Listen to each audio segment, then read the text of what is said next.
नमस्कार, मैं स्वतंत्र कुमार और आप सभी का स्वागत करता हूं आपके अपने चैनल शॉर्ट हैंड टीम पर। तो दोस्तों, आज के इस वीडियो में रामधारी सिंह गुप्ता खंड 2 के प्रतिलेखन संख्या 102 के डिक्टेशन को हम लोग लेने वाले हैं। इसे हम दो अलग अलग स्पीड में लेंगे। पहली बार में 90 की स्पीड में, तो दूसरी और आखिरी बार में इसी डिक्टेशन को हम लोग 100 की स्पीड में लेने वाले हैं। लेकिन अगर आपको ये नहीं पता है कि इसे संकेत लिपि में किस प्रकार से लिखा जा सकता है, यानी इस प्रतिलेखन के प्रत्येक शब्द की आउटलाइन क्या होगी, तो आप हमारे शॉर्ट हैंड टीम ऐप को डाउनलोड कर सकते हैं। ऐप का लिंक इसी वीडियो के ठीक नीचे डिस्क्रिप्शन बॉक्स में आपको मिल जाएगा। ऐप को डाउनलोड करके इस प्रतिलेखन के प्रत्येक शब्द की आउटलाइन को आप जान सकते हैं। साथ ही साथ और भी बहुत सारे कोर्सेज आपको ऐप पर मिल जाते हैं, जिनके माध्यम से शॉर्ट हैंड स्किल टेस्ट की अच्छी तैयारी आपकी हो सकती है। तो 90 की स्पीड में आपका डिक्टेशन स्टार्ट होगा 5 सेकंड के बाद। तब तक के लिए आप रेडी रहें।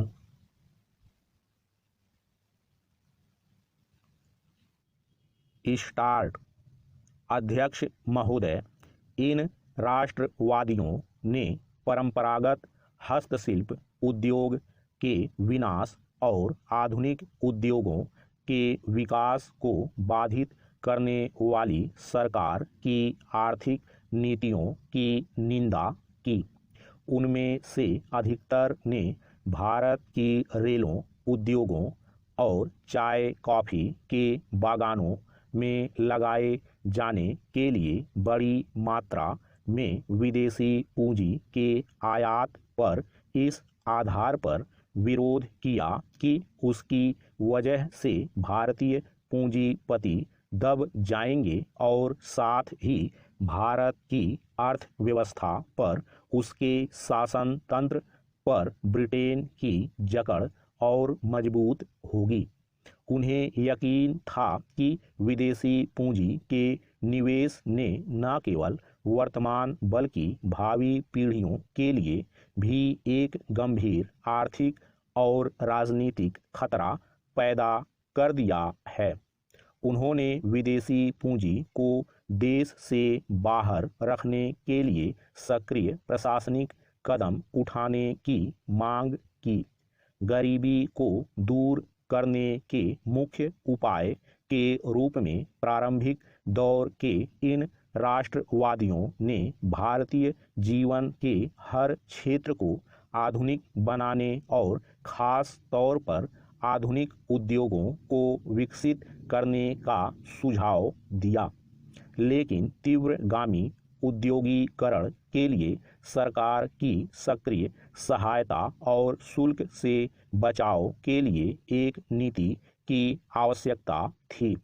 उन्होंने सरकार से आग्रह किया कि वह वित्तीय रियायतें देकर सरकारी सहायता प्राप्त या सरकारी नियंत्रण में चलने वाले बैंकों से ऋण और जमानत दिलवाकर तथा विदेशों से कर्ज प्राप्त करने और उसे देश में लगाने की व्यवस्था करके भारतीय उद्योग की सहायता करें, क्योंकि भारतीय पूंजीपतियों में इस्पात और खान जैसे क्षेत्रों में प्रवेश कर सकने की बिल्कुल सामर्थ्य नहीं थी। लेकिन औद्योगिक विकास के लिए यह आवश्यक था। अतः सरकार अपनी पूंजी लगाकर उस क्षेत्र के उद्योग को बढ़ावा दे। औद्योगिक व्यापारिक सूचनाओं के एकत्रण और प्रसारण तथा तकनीकी शिक्षा को आगे बढ़ाने की व्यवस्था करे। पैरा। भारतीय उद्योगों को बढ़ावा देने की दृष्टि से उन राष्ट्रवादियों ने माध्यम के रूप में स्वदेशी के विचार को भी प्रचारित किया। सन 1877 के शाही दरबार में गणेश वासुदेव जोशी हाथ की बुनी विशुद्ध खादी की पोशाक में उपस्थित हुए थे। सन 1896 में महाराष्ट्र में एक प्रभावशाली स्वदेशी आंदोलन आयोजित किया गया था, जिसमें छात्रों ने खुलेआम विदेशी कपड़ों की होली जलाई। राष्ट्रवादियों ने सन 1875 से 1880 के बीच आयात पर शुल्क खत्म करने और सन 1894-96 में रुई पर आबकारी कर लगा देने के लिए विरोध अखिल भारतीय स्तर पर सशक्त आंदोलन चलाया। इस आंदोलन ने पूरे देश में राष्ट्रीयता की भावना को उभारने और ब्रितानी शासन के वास्तविक लक्ष्यों और उद्देश्यों की जानकारी देने में एक बड़ी भूमिका निभाई। 28 जनवरी 1896 को पूना के केसरी ने लिखा, निश्चय ही भारत को एक विस्तृत चारागाह समझा जाता है जो मात्र यूरोपियों के चरने के लिए आरक्षित है।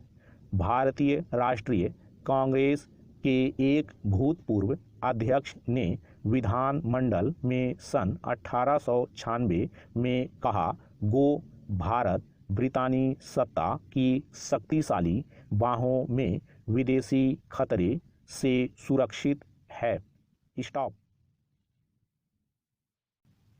दोस्तों, इसी डिक्टेशन को दूसरी बार में हम लोग 100 की स्पीड में लेंगे और आपका समय स्टार्ट होगा 5 सेकंड के बाद। तब तक के लिए आप रेडी रहें।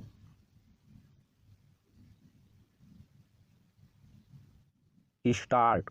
अध्यक्ष महोदय, इन राष्ट्रवादियों ने परंपरागत हस्तशिल्प उद्योग के विनाश और आधुनिक उद्योगों के विकास को बाधित करने वाली सरकार की आर्थिक नीतियों की निंदा की।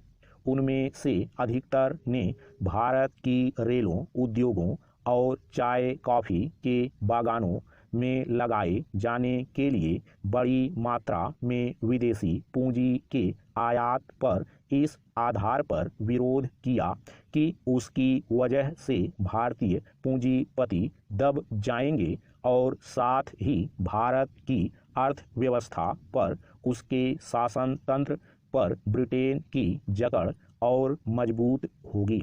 उन्हें यकीन था कि विदेशी पूंजी के निवेश ने न केवल वर्तमान बल्कि भावी पीढ़ियों के लिए भी एक गंभीर आर्थिक और राजनीतिक खतरा पैदा कर दिया है। उन्होंने विदेशी पूंजी को देश से बाहर रखने के लिए सक्रिय प्रशासनिक कदम उठाने की मांग की। गरीबी को दूर करने के मुख्य उपाय के रूप में प्रारंभिक दौर के इन राष्ट्रवादियों ने भारतीय जीवन के हर क्षेत्र को आधुनिक बनाने और खास तौर पर आधुनिक उद्योगों को विकसित करने का सुझाव दिया। लेकिन तीव्रगामी उद्योगीकरण के लिए सरकार की सक्रिय सहायता और शुल्क से बचाव के लिए एक नीति की आवश्यकता थी। उन्होंने सरकार से आग्रह किया कि वह वित्तीय रियायतें देकर सरकारी सहायता प्राप्त या सरकारी नियंत्रण में चलने वाले बैंकों से ऋण और जमानत दिलवाकर तथा विदेशों से कर्ज प्राप्त करने और उसे देश में लगाने की व्यवस्था करके भारतीय उद्योग की सहायता करें, क्योंकि भारतीय पूंजीपतियों में इस्पात और खान जैसे क्षेत्रों में प्रवेश कर सकने की बिल्कुल सामर्थ्य नहीं थी। लेकिन औद्योगिक विकास के लिए यह आवश्यक था, अतः सरकार अपनी पूंजी लगाकर उस क्षेत्र के उद्योग को बढ़ावा दे। औद्योगिक व्यापारिक सूचनाओं के एकत्रण और प्रसारण तथा तकनीकी शिक्षा को आगे बढ़ाने की व्यवस्था करे। पैरा। भारतीय उद्योगों को बढ़ावा देने की दृष्टि से उन राष्ट्रवादियों ने माध्यम के रूप में स्वदेशी के विचार को भी प्रचारित किया। सन 1877 के शाही दरबार में गणेश वासुदेव जोशी हाथ की बुनी विशुद्ध खादी की पोशाक में उपस्थित हुए थे। सन 1896 में महाराष्ट्र में एक प्रभावशाली स्वदेशी आंदोलन आयोजित किया गया था, जिसमें छात्रों ने खुलेआम विदेशी कपड़ों की होली जलाई। राष्ट्रवादियों ने सन 1875 से 1880 के बीच आयात पर शुल्क खत्म करने और सन 1894-96 में रुई पर आबकारी कर लगा देने के लिए विरोध अखिल भारतीय स्तर पर सशक्त आंदोलन चलाया। इस आंदोलन ने पूरे देश में राष्ट्रीयता की भावना को उभारने और ब्रितानी शासन के वास्तविक लक्ष्यों और उद्देश्यों की जानकारी देने में एक बड़ी भूमिका निभाई। 28 जनवरी 1896 को पूना के केसरी ने लिखा, निश्चय ही भारत को एक विस्तृत चारागाह समझा जाता है जो मात्र यूरोपियों के चरने के लिए आरक्षित है। भारतीय राष्ट्रीय कांग्रेस के एक भूतपूर्व अध्यक्ष ने विधान मंडल में सन 1896 में कहा, गो भारत ब्रितानी सत्ता की शक्तिशाली बाहों में विदेशी खतरे से सुरक्षित है। स्टॉप।